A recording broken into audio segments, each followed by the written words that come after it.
అంటే విచారణ జరుగుతుంది కదా. The investigation is going on. Let it go. The investigation should happen in a more transparent way.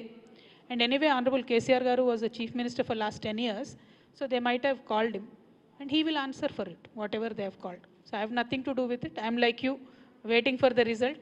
I am hoping that this entire phone tapping thing will be concluded somewhere or the other, instead of just dragging it.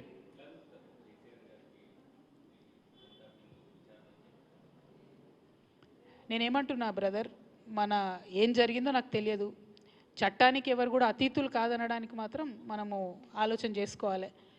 Same thing నిన్న కేసీఆర్ గారిని phone tapping పిలిచిన తర్వాత కూడా మళ్ళా working president KTR గారు మాట్లాడుతూ అనేకమైన అంశాలు చెప్పారు.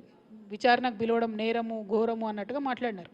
నేనేమంటున్నా, ప్రజా జీవితంలో ఉన్నప్పుడు అనేకమైన అంశాలు ఉంటే వాటి కాన్సిక్వెన్సెస్ ఫేస్ చేయాల్సి వస్తుంది. సో ట్రాన్స్పరెంట్గా విచారణ కొనసాగడానికి అందరం కూడా సహకరించి ఈ అంశాన్ని ఎంత తొందరగా క్లోజ్ చేస్తే అంత మంచిది. Thank you.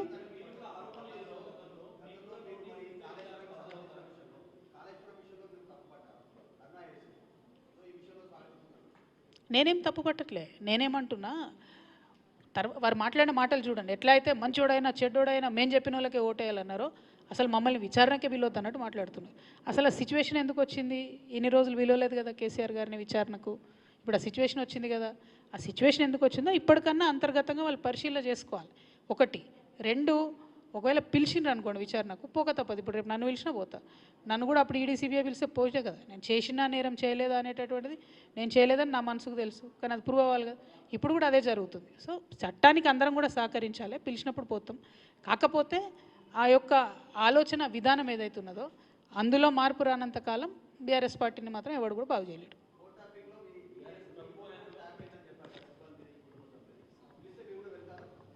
తప్పకుండా చట్టానికి సహకరిస్తాం కదా. చట్టానికి సహకరించకుండా ఎందుకుంటాం? వెళ్తాం. ఓన్లీ థింగ్ నేనేమంటున్నా అంటే, కాంగ్రెస్ గవర్నమెంటు గుంటనక్కతోని కంప్లీట్గా మ్యాచ్ ఫిక్సింగ్లు ఉన్నారు కాబట్టి వాళ్ళు దీన్ని కంక్లూడ్ చేయరు. నిజమైన నేరస్తులు బయటకు వస్తారని నేను అనుకుంటలేను.